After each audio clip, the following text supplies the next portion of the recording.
Primeira-dama Janja, ex-primeira-dama Michele e o apresentador Danilo Gentili.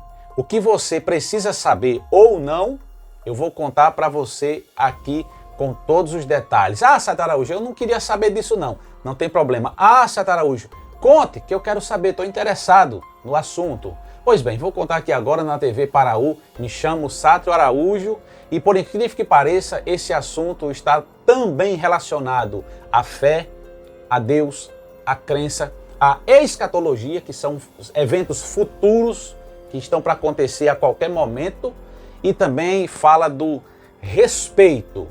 Como muitos já sabem, o assunto da semana inteira foi Janja e Michele. A questão lá da casa, da Alvorada, né? Onde a família saiu e a família ainda não entrou na casa, porque a Janja entende com seu esposo que precisa de fazer reformas na casa. Levou a Globo lá e expôs, né, para o Brasil inteiro, para o mundo inteiro, a situação que se encontra a casa lá do Planalto do Alvorada, né? A moradia presidencial. E mostrou lá infiltração no teto, no forro, um sofá que estava desgastado, e mostrou lá a rachadura na janela de vidro. Tem pessoas que dizem assim, desnecessário, não precisava mostrar esse tipo de coisa. Outros dizem assim, isso aí foi um descaso, era para ele ter cuidado bem desse patrimônio.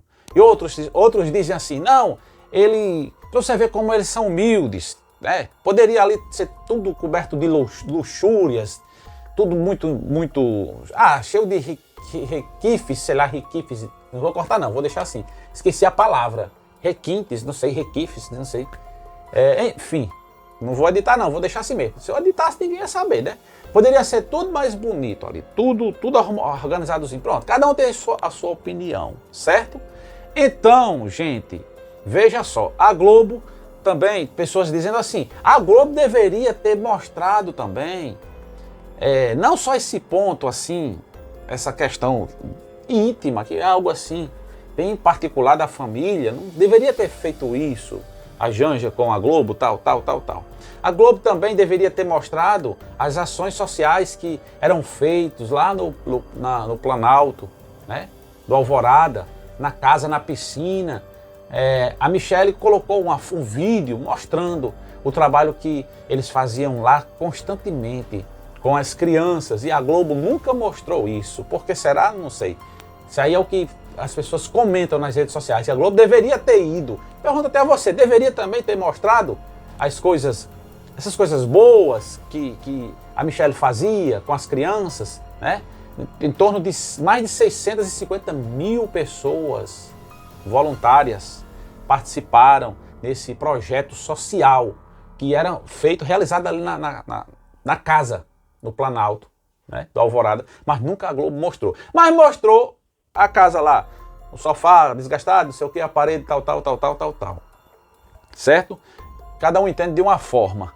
Aí, veja só, a Michele postou o vídeo mostrando as crianças tomando banho na piscina, eles brincando com as crianças, fazendo aquelas ações sociais que a Globo não mostrou.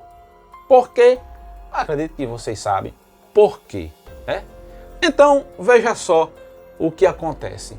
O Danilo Gentili, ele ontem, né, falou uma coisa que está repercutindo nacionalmente. Ele disse assim, em um dos seus perfis, de certeza, no Twitter. Ele disse assim, eu queria saber se a gente também vai poder fazer piada, vai poder zoar, tipo, a Janja girando pombagira no terreiro. Ou se a gente vai, ou só podia falar sobre a Michele rezando nos cultos de crente. Queria saber se a gente pode fazer também com Janja, ou só podia fazer com a Michele rezando nos cultos dos crentes. Porque eu não quero errar mais, eu já errei muito, eu não quero errar mais. E eu queria que os senhores jornalistas me dissessem se eu posso ou se não posso. Se podia também, como anteriormente, se pode também agora. Claro, o Danilo estava ironizando. Então estão pegando bastante forte, batendo bastante forte assim com o Danilo, o pessoal, uma turma, né? Que ele está ironizando, que isso aí tal, que ele não deveria mexer com a fé, fazer piada com a crença de ninguém. Aí é onde vai entrar. Eu falei que ia falar sobre Deus, sobre fé, sobre crença, sobre escatologia e sobre respeito. Aí a gente pode falar sobre respeito.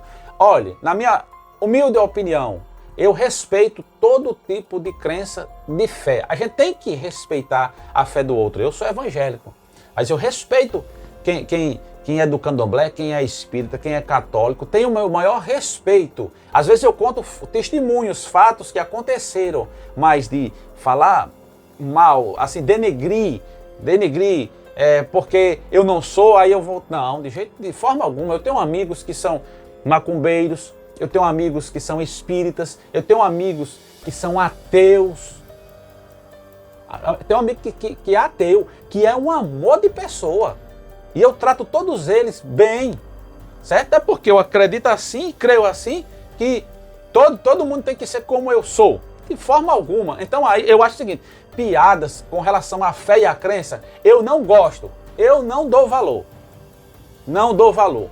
Eu respeito, não gosto de piadas, dos humoristas que fazem piadas com a fé, fazendo chocarrices com as línguas estranhas, por exemplo, com as coisas do Espírito Santo, também com o pessoal do candomblé, das religiões de matrizes africanas. Eu acho, com os católicos, eu acho que a gente tem que respeitar. A gente comenta os fatos sem mentir, expondo a Bíblia no seu contexto bíblico, histórico, né? E é normal a gente comentar. Agora, eu não gosto disso aí, a gente tem que respeitar, né? Então veja só o que acontece. A Janja, ela deu uma entrevista no Fantástico e ela disse, quando ela foi indagada assim, a respeito da sua fé, da sua crença, e ela disse assim, olha, eu me emociono com a fala do padre. Quando eu vou à missa e o padre fala, eu me toco aqui, eu fico emocionada. Mas eu também me emociono com a batida dos tambores. Como também eu me emociono com os louvores a Deus. Até me pediram, eu tenho uma foto, ela falou, tem uma foto na rede social, onde eu estou com as imagens dos orixás. E me pediram para tirar essa foto. E eu não tirei nem vou tirar. Por quê? Porque aquilo ali me representa. Gente do céu, a gente tem que respeitar a fé do outro. A crença do outro. Tá entendendo? Eu acredito assim. A gente tem que pregar a palavra de Deus, o Evangelho. E se nós queremos conquistar as pessoas, eu acredito que tem outras formas de nós falarmos desses assuntos. Não, entenda, não esconder a verdade das pessoas. Existe uma forma da gente falar as verdades de Deus sem precisar ficar, gente, desfazendo da fé dos outros. Porque desculpa aí pela enrolação aqui, quando a gente, por exemplo, quando eu não era evangélico, eu não gostava quando a gente recebia ataques, até que eu era adolescente, mas mesmo assim, muitas pessoas que hoje são evangélicas, que antes eram ateus, que antes eram católicos, que antes eram ubandistas e hoje professam a fé em Cristo Jesus, eles não gostavam quando as pessoas vinham assim com um desrespeito. Conversando é que a gente se entende. A gente consegue explicar, transmitir a mensagem do Evangelho sem precisar denegrir, difamar, enfim. Eu acho que se eu estiver errado aí, você me corrija, porque aqui é um comedor de angu, tá bom? De angu e taioba que não tem tanta sabedoria de transmitir essas coisas, certo? Porém, gente, houve isso com a Janja e com a Michele. Aí o que acontece, gente? A Michele postou lá no seu perfil, lá no seu story, a seguinte frase. O encardido, sabe quem é o encardido, né? O opositor às coisas de Deus, aquele que desceu do céu, o anjo caído. Ele, o encardido, está preparando a terra para o sabe quem é o né? Que a gente tem que... O aí a gente escreve alguma coisa, Cristo, aquele que é contra Cristo, sabe o Ela disse, o encardido está preparando a terra para ele, o que vai vir, certo? Que vai governar por 7 anos aqui na terra. Enquanto o encardido está preparando a terra para o governar, o Espírito Santo de Deus está preparando a igreja para o arrebatamento. Essa foi a fala da Michele. Escatologia. Achei muito importante essa frase da Michele. Porque as pessoas, nós estamos muito preocupados com o dia de hoje.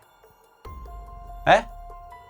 Por questões, muitas vezes meras questões, e às vezes questões essenciais. Mas nos esquecemos da primordial questão, da essencial, que é o nosso futuro eterno, a nossa vida espiritual. O que a Michele falou sobre o Espírito Santo está preparando a igreja para o arrebatamento é muito sério, porque hoje nós temos muitas denominações no Brasil e parece que a maioria das denominações evangélicas, cristãs, não estão de acordo com a palavra de Deus. E se eu falo de evangélicos, e falo de católicos, de igreja católica, igreja anglicana, cristianismo, estou falando de cristianismo de forma geral. A maioria de nós não estamos enquadrados dentro daquilo que Deus quer para as nossas vidas. Muita gente, quando o Espírito Santo, quando Jesus vier arrebatar a igreja, que é fato real, gente. Não é história de carochinha. Quando ele vier, muita gente não vai subir, muita igreja vai ficar. Por quê? Porque eram muitos hipócritas, sepulcros caiados, muitos falsários, enganadores, lobos no meio dos cordeiros, muitos que usavam a Bíblia debaixo do braço, que ia para a igreja, que dizia aleluia, glória a Deus, mas que por dentro estavam em estado de putrefação espiritual generalizado, sabe? Prega uma coisa e vive outra, sabe? Se esqueceram de Deus, da palavra de Deus. Prega sobre o amor, mas quando vê o necessitado passando nas suas carências, ignora a viúva, ignora o órfão, o carente, não reparte com o próximo aquilo que ele tem. Não existe ninguém tão rico que não possa dar e ninguém tão pobre que não possa receber. Serve para a carapuça de todos nós essa mensagem aqui. O cachorro está latendo, precisa ter um sinal aqui para me parar. Mas eu quero falar para vocês uma coisa, que Deus está no controle de tudo. Oremos pela Janja, pela Michele, pelo Danilo. Oremos pelas autoridades, por todos nós. Precisamos urgentemente das misericórdias de Deus para as nossas vidas, para vencermos, para lutar, continuar lutando e esperar o arrebatamento da igreja. Pode acontecer a qualquer hora. Como a Michele disse, o encardido está preparando o reino para aquele camarada que vai governar por 7 anos. Um período de 7 anos dividido no meio. 3 anos e meio, 3 anos e meio. Certo? Só que com 3 anos e meio que ele estiver governando, aí Jesus desce. Ou melhor, Jesus desce antes dele começar, Jesus desce antes dele começar a governar. Antes dos 3 anos e meio. E ele começa a governar 3 anos e meio só na paz. Só coisa boa, enganando o povo. Depois de 3 anos e meio, ele se revela quem ele é. Mais 3 anos e meio completa os 7 anos. Enquanto isso, a igreja está lá no céu, dando glória a Deus.